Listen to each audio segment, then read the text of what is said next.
নমস্কার বন্ধুরা, কেমন আছেন সবাই? আশা করি সবাই ভালো আছেন। বন্ধুরা, আমরা যদি আমাদের চারপাশে একটু লক্ষ্য করি তাহলে দেখতে পাবো বেশিরভাগ মানুষই অন্যের সাফল্যে ঈর্ষান্বিত, কিন্তু সে নিজে সফল হওয়ার চেষ্টা করে না। যদি তাকে প্রশ্ন করা হয়, কেন তুমি সফল হওয়ার চেষ্টা করো না, তাহলে সে উত্তর দেয়, সময়ের অভাব। কিন্তু তারা চিন্তা করে দেখে না, যারা সফল তাদেরও দিন 24 ঘন্টায় শেষ হয়। তাহলে কেন তারা সফল নন? তাহলে চলুন বন্ধু, জেনে নিই সময়কে কিভাবে সফল হওয়ার সোপানরূপে ব্যবহার করা যায়। একবার এক ব্যক্তি দারিদ্র্যের কবলে পড়ে এক মহাত্মার কাছে গিয়ে বললেন, কিছু মানুষ এই পৃথিবীতে এতটাই সফল যে তারা কোটি কোটি টাকা রোজগার করছে, আর পৃথিবীতে এমন কিছু মানুষ আছে যারা দারিদ্র্যের মধ্যে বসবাস করছে। কেন এটি ঘটে এবং এটি কি যা সফল ব্যক্তিদের অন্যদের থেকে আলাদা করে? গরিবের এই প্রশ্ন শুনে মহাত্মা বললেন, ধনী ও জীবনে সফল হওয়ার কিছু নিয়ম আছে যা জেনে বা না জেনে সফল ব্যক্তিরা অনুসরণ করে থাকেন। আজ আমি আপনাদের সেই নিয়মের কথা বলবো, যেগুলো অবলম্বন করে আপনি একজন সফল মানুষ হতে পারবেন। প্রথম নিয়ম, আপনার লক্ষ্য স্থির করুন। এটি কেবল আপনার মনে রাখবেন না, একটি কাগজে লিখে রাখুন। বেশিরভাগ মানুষকে যদি জিজ্ঞাসা করা হয় তাদের জীবনের লক্ষ্য কী, তারা হাসেন আর বলে যে আমরা এখনও কিছু ভাবিনি। এটি যদি আপনার উত্তর হয়, তবে আজই এটি পরিবর্তন করুন। আজ আপনি বসে বসে গভীরভাবে চিন্তা করুন এবং আপনার জীবনের জন্য একটি লক্ষ্য তৈরি করুন। চাকরি একটি নির্বাচিত লক্ষ্য নয়, তবে হ্যাঁ, এটি জীবনের একটি পর্যায় হতে পারে। আপনার সঠিক লক্ষ্য চয়ন করুন এবং এটি অর্জনের জন্য আপনি কি করতে পারেন তা বিবেচনা করুন। আপনার সঠিক লক্ষ্য চয়ন করুন এবং এটি অর্জনের জন্য আপনি কি করতে পারেন তা বিবেচনা করুন। আপনি কম ঘুমাতে পারেন এবং অন্যদের তুলনায় কঠোর পরিশ্রম করতে পারেন। আপনি বাজে কথা বলা বন্ধ করতে পারেন এবং আপনার লক্ষ্য সম্পর্কিত বই পড়তে পারেন। এই সব জিনিস একই কাগজে লিখুন। দিনে কমপক্ষে 3 বার জোরে জোরে আপনার লক্ষ্য পড়ুন। এটি আপনার মনকে সেট করবে যে আপনি নিজের কাছ থেকে কি চান। তারপর আপনি একই দিকে কাজ শুরু করবেন এবং আপনি নতুন আইডিয়া দেখতে শুরু করবেন। কঠোর পরিশ্রম করে আপনি আপনার লক্ষ্য অর্জন করতে পারেন। দ্বিতীয় নিয়ম, নিজেকে বিশ্বাস করতে শিখুন। আপনি যদি সত্যিই সফল হতে চান, তবে আপনাকে নিজের উপর বিশ্বাস রাখতে হবে। আপনাকে বিশ্বাস করতে হবে যে আপনিও সফল এবং ধনী হতে পারেন। এখানে সমস্যা হলো, অধিকাংশ মানুষ ভয় পায়, এতে তাদের আত্মবিশ্বাস নষ্ট হয়।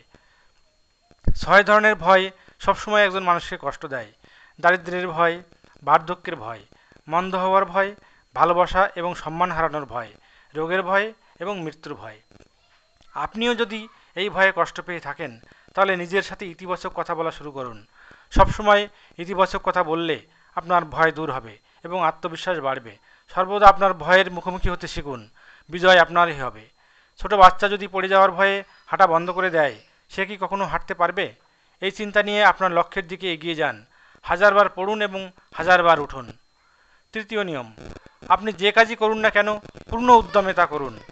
কাজের নাম শুনলেই অনেকের চোখে জল আসে, কিন্তু আপনার কাজের প্রতি আগ্রহ না থাকলে তা কিভাবে সম্পন্ন হবে? এজন্য কাজগুলোকে টুকরো টুকরো কাজে ভাগ করে নিন এবং মাঝে কিছুটা বিশ্রাম নিন। কাজকে মজাদার করুন এবং সর্বদা নিজেকে বলুন, আমি যা করি তা আমি পছন্দ করি। চতুর্থ নিয়ম, নিজের প্রতি সৎ থাকুন। নিষ্ঠার সাথে কাজ করলে আমাদের কাজ দ্রুত সম্পন্ন হয়, কিন্তু আত্মনিয়ন্ত্রণ সবসময় আমাদের সঠিক পথে রাখে। যেমন ভোরে উঠে সময় মতো কোথায় পৌঁছানো। কাজ অসম্পূর্ণ রেখে যাবেন না এবং বিলম্ব করবেন না। অযথা কাজে সময় নষ্ট করবেন না। রাগ করে তর্ক করবেন না। এগুলি এমন সমস্ত জিনিস যা করতে বা না করতে আপনার অবশ্যই আত্মনিয়ন্ত্রণ থাকতে হবে, তবেই আপনি সফলতা পাবেন। একজন দোকানদার যদি সঠিক সময়ে তার দোকান না খোলে, তাহলে তার ব্যবসা কি ঠিকমতো চলবে? জীবনে সফল হতে হলে কিছু মজা ত্যাগ করতে হবে, তাই নিজেকে নিয়ন্ত্রণ করতে শিখুন। পঞ্চম নিয়ম, সঞ্চয় করার অভ্যাস করুন। অনেকে অল্প টাকা রোজগার করেই দামি ও লোভনীয় জিনিস কিনতে শুরু করে। তার চিন্তাভাবনা এবং প্রদর্শনের কারণে সে এমন জিনিস কিনতে যায় যা তার খরচ বাড়িয়ে দেয়, যেমন দামি বাড়ি তৈরি, দামি গহনা ইত্যাদি। তাই তারা কখনোই সঞ্চয় করে না এবং সর্বদা দারিদ্র্যের মধ্যে বাস করে। একজন ব্যক্তির উচিত তার উপার্জনের অন্তত 10% সঞ্চয় করা। বন্ধু, আপনি অর্থ সঞ্চয় করে এবং সঠিক জায়গায় বিনিয়োগ করে ধনী হতে পারেন। ষষ্ঠ নিয়ম, নেতার মতো ভাবতে শিখুন। নেতার মতো কাজ করতে এই কাজগুলো করুন। আপনি কিভাবে আপনার লক্ষ্য অর্জন করবেন তার একটি পুঙ্খানুপুঙ্খ পরিকল্পনা করুন। তারপর সেই লক্ষ্যগুলি অর্জনের জন্য প্রয়োজনীয় জিনিসগুলি করা শুরু করুন। এটাই একজন নেতা এবং একজন সাধারণ মানুষের মধ্যে পার্থক্য। 2-3টি ব্যর্থতার পর সাধারণ মানুষ তার হুঁশ হারিয়ে ফেলে। একজন নেতা যতবারই ব্যর্থ হন না কেন তিনি হাল ছাড়েন না এবং তার প্রচেষ্টা অব্যাহত রাখেন। একজন সত্যিকারের নেতা কখনো থেমে থাকেন না এবং সাহসের সাথে এগিয়ে যান। সপ্তম নিয়ম, প্রথাগত চিন্তার বাইরে কিছু করার চেষ্টা করুন। এর অর্থ একটি সৃজনশীল পদ্ধতি গ্রহণ করা, কিন্তু জীবনের অভিজ্ঞতাই একজন মানুষকে সৃজনশীল করে তোলে এবং তাকে নতুন এবং ভিন্ন কিছু করার প্রেরণা দেয়। মানুষের জীবনে যোগ হওয়া দুঃখ কষ্টে নতুন চিন্তার জন্ম হয়। জীবনে যখন কোনো সমস্যা দেখা দেয়, একজন সৃজনশীল ব্যক্তি সর্বদা তার সমাধান খুঁজে পান। আপনার সৃজনশীলতা বাড়ানোর জন্য এমন জিনিসগুলি নিয়ে ভাবুন যা আগে কেউ করেনি।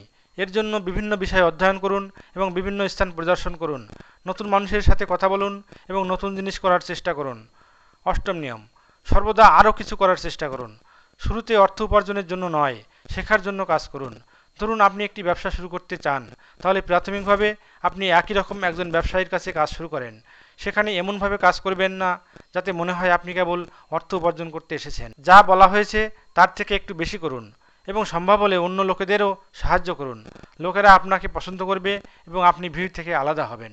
শীঘ্রই সেই ব্যবসার লোকেরা আপনার সঙ্গে যুক্ত হবে এবং আপনি ব্যবসার সাথে সম্পর্কিত সেই জিনিসগুলি জানবেন যা সফল হওয়ার জন্য সত্যিই প্রয়োজনীয়। মনে রাখবেন, যারা কঠোর পরিশ্রম করে তারা সবসময় হাসি খুশি থাকে। এই ধরনের লোকেরা দ্রুত তাদের লক্ষ্য অর্জনে সফল হয়। নবম নিয়ম, আপনার ব্যক্তিত্ব আকর্ষণীয় করুন। একজন ব্যক্তির ব্যক্তিত্ব সফল হওয়ার ক্ষেত্রে একটি বড় ভূমিকা পালন করে। তাই নিজের ব্যক্তিত্বকে ভালো করুন। এজন্য কাপড় দিয়ে শুরু করুন। কাপড় দামি হবে এমন নয়, বরং পরিষ্কার পরিচ্ছন্ন ও ভালো হতে হবে। এছাড়াও আপনার শরীর পরিষ্কার রাখুন, পায়ের নখ থেকে চুল পর্যন্ত। অভ্যন্তরীণ সৌন্দর্য শারীরিক সৌন্দর্যের চেয়ে বেশি গুরুত্বপূর্ণ। তাই সবসময় আপনার মুখে হাসি রাখুন। মানুষের সাথে উষ্ণতার সাথে দেখা করুন। তাদের সাথে সহানুভূতিশীল হন এবং তাদের সাহায্য করুন। এতে আপনার ব্যক্তিত্ব বৃদ্ধি পাবে এবং আপনার বন্ধুর সংখ্যাও বাড়বে। অন্যান্য মানুষের সাথে আপনার সম্পর্ক আরও দৃঢ় হবে, যা সাফল্যের জন্য অপরিহার্য।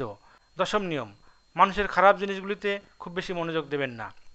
আপনি যাই করুন না কেন, আপনার চারপাশে সর্বদা এমন লোক থাকবে যারা সর্বদা আপনার দোষ খুঁজে পাবে। তারা শুধু মন্দ কাজই করবে।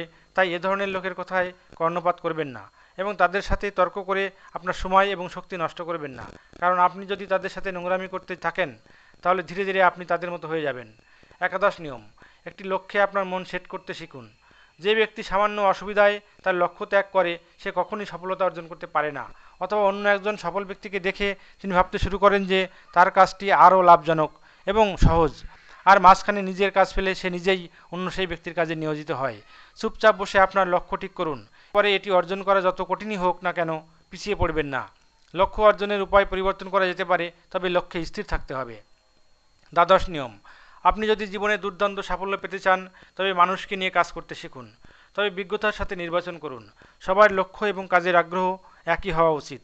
আর এর পাশাপাশি প্রতিটি মানুষকে লক্ষ্য সংক্রান্ত কোনো না কোনো কাজে পারদর্শী হতে হবে। তারপর আপনি তাদের সবাইকে সাহায্য করুন এবং তারা আপনাকে সাহায্য করবে। ত্রয়োদশ নিয়ম, ভুল থেকে শিখুন। আসলে জীবনে ব্যর্থতা বলে কিছু নেই, এটি কেবল শিক্ষা, যা শেখায় যে এই পদ্ধতিটি কাজ করবে না। সুতরাং এখান থেকে আপনার শিক্ষা নিন এবং অন্য উপায় খুঁজুন। একইভাবে প্রতিটি ব্যর্থতা কিছু না কিছু শেখায়, তাই এটি থেকে শিখুন এবং এগিয়ে যান। হতাশ হয়ে কোনো কাজ বন্ধ করবেন না। চতুর্দশ নিয়ম, ধৈর্য ধরুন। সেটা জাত, ধর্ম বা সম্মানের বিষয় হোক অথবা কারো ভুলের প্রতিক্রিয়া, প্রতিটি মানুষের স্বভাবকে সম্মান করুন, তবেই আপনি এগিয়ে যেতে পারবেন। কোনো সংকীর্ণ মনের মানুষ কখনোই এগোতে পারবে না। একইভাবে কেউ ভুল করলে তাকে সংশোধনের সুযোগ দিন। আপনার মেজাজ হারাবেন না এবং চিৎকার করবেন না, তাহলে কেউ আপনাকে সম্মান করবে না। পঞ্চদশ এবং শেষ নিয়ম, নিজের মধ্যে যান এবং নিজেকে সফল করার আবেগ খুঁজুন। এই নিয়ম না বোঝার কারণে কোটি কোটি মানুষ ব্যর্থ হয়, আর নিজের মধ্যে না থাকার কারণে জীবনে কিছুই করতে পারেননি। ভাববেন না যে তারাও সফল হতে পারে। এছাড়াও তারা সারা জীবন বাবা মা, পরিস্থিতি এবং ভাগ্যকে দোষারোপ করতে থাকে। কখনো নিজের ভিতরে গিয়ে নিজের ত্রুটিগুলো দেখার চেষ্টা করে না। অতএব অলসতা ত্যাগ করুন এবং কাজ শুরু করুন। বিশ্বাস করুন, আপনিও সফল হতে পারেন এবং ধনী হতে পারেন। সময় লাগতে পারে, তবে আপনার যদি অধ্যবসায় থাকে তবে সফলতা একদিন আপনার পায়ে চুম্বন করবে।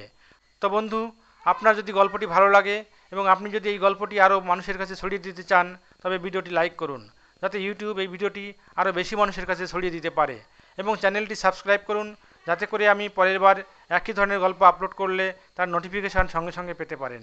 ধন্যবাদ।